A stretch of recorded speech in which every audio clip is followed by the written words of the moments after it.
Hello students, welcome back to fun with study. इस वीडियो में हम सीखेंगे how to find profit and loss. Okay, जब कॉस्ट प्राइस और सेलिंग प्राइस गिवन है तो कैसे पता चलेगा कि वो प्रॉफिट हो रहा है या लॉस हो रहा है। ओके, सो मैं एक एग्जांपल बताती हूँ पहले। फर्स्ट, सपोज एक चीज़ है, मैं 100 रुपये में लाई हूँ।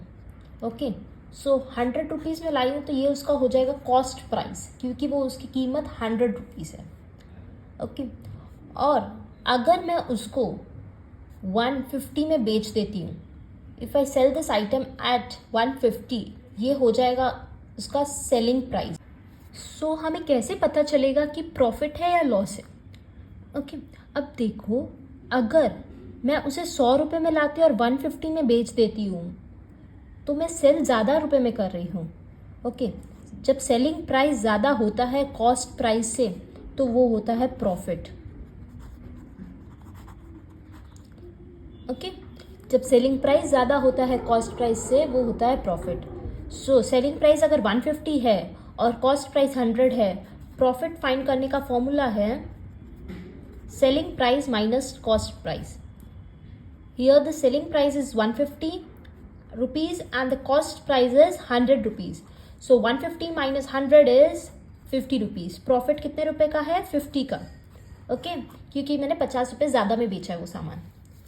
सेम ऐसे ही अगर मैं कोई चीज़ लाती हूँ 100 रुपीज़ में, if the cost price is 100 rupees, okay, and if I sell that item at 70 rupees, अगर मैं उस सामान को 70 रुपीज़ में बेच देती हूँ, मैं लाई 100 रुपये में बट मैं बेच रही हूँ 70 में, इधर घाटा है, लॉस है। ओके, सो जब ऐसा होता है, जब कॉस्ट प्राइस ज़्यादा होता है सेलिंग प्राइस से, या कॉस्ट ज़्यादा है क्योंकि कीमत ज़्यादा है सेलिंग से, तो ओके, उसे कहते हैं लॉस। और लॉस फाइंड करने का फॉर्मूला है cost price minus selling price. So here the cost price is 100 rupees and selling price is 70 rupees. So 100 minus 70 is 30 rupees.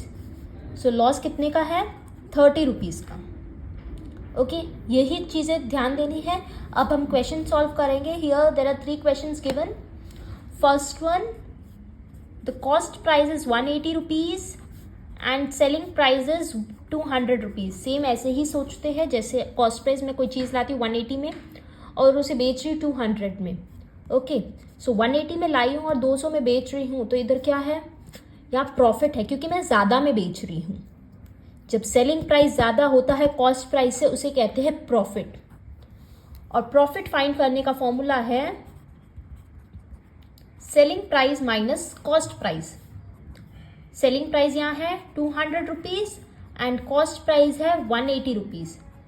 So 200 minus 180 is 20 rupees. यहाँ प्रॉफिट कितने का हुआ? 20 रुपीज़ का। Okay, next question करते हैं। Cost price 17 rupees है और selling price क्या है? 14 रुपीज़ 50 पैसे। अब यहाँ देखो, सपोज मैं कोई चीज़ लाती हूँ 17 रुपीज़ में और उसे मैं बेच रही हूँ 14 रुपीज़ 50 पैसे में। मतलब मैं कम में बेच रही हूँ, ज़्यादा में बेच रही हूँ? पहले देखो, उसे कम में बेच रही हूँ। कॉस्ट 17 है but if I sell that item at 14 rupees 50 पैसे, then here there is loss because cost price is more than selling price. Cost price ज़्यादा है सेलिंग प्राइस से। फर्स्ट स्टेप यही है, आपको देखना है कि सेलिंग प्राइस ज़्यादा है या कॉस्ट प्राइस ज़्यादा है। अगर कॉस्ट प्राइस ज़्यादा है तो लॉस हुआ। लॉस फाइंड करने का फॉर्मूला है cost price minus selling price. Cost is 17 rupees, selling price is 14 rupees 50 पैसे। सो माइनस करेंगे, 17 के बाद डेसिमल नहीं है इसलिए डेसिमल लगाएंगे, यहाँ 2 जीरोस लगाएंगे। 17 रुपीज़ माइनस 14 रुपीज़ 50 पैसे। 0 माइनस 0 इज 0, 0 माइनस 5 सब्ट्रैक्ट नहीं कर सकते, बोरो करेंगे, या 10 आ जाएगा। 10 माइनस 5 इज 5, 6 माइनस 4 इज 2। सो इधर लॉस है 2 रुपीज़ 50 पैसे। ओके, अब थर्ड क्वेश्चन सॉल्व करेंगे। जब कॉस्ट प्राइस गिवन है 374 एंड सेलिंग प्राइस गिवन है 437। फर्स्ट स्टेप आप ये देखोगे कि वहाँ लॉस हो रहा है या प्रॉफिट हो रहा है। Here the cost is 374 and selling price is 437। यहाँ बेचा ज़्यादा में है, सेल ज़्यादा में किया है। ओके, जब सेल ज़्यादा में किया है तो प्रॉफिट हुआ। कितना प्रॉफिट हुआ, कैसे फाइंड करेंगे? फॉर्मूला है selling price minus cost price. Selling price क्या है 437 रुपीज़ माइनस कॉस्ट प्राइस है 374 रुपीज़, माइनस करेंगे 7 माइनस 4 इज 3 माइनस 7 सब्ट्रैक्ट नहीं कर सकते, बोरो करेंगे 13 minus 7 is 6 and 3 minus 3 is 0। So rupees में आएगा आंसर ₹63। तो प्रॉफिट कितना है 63 रुपीज़।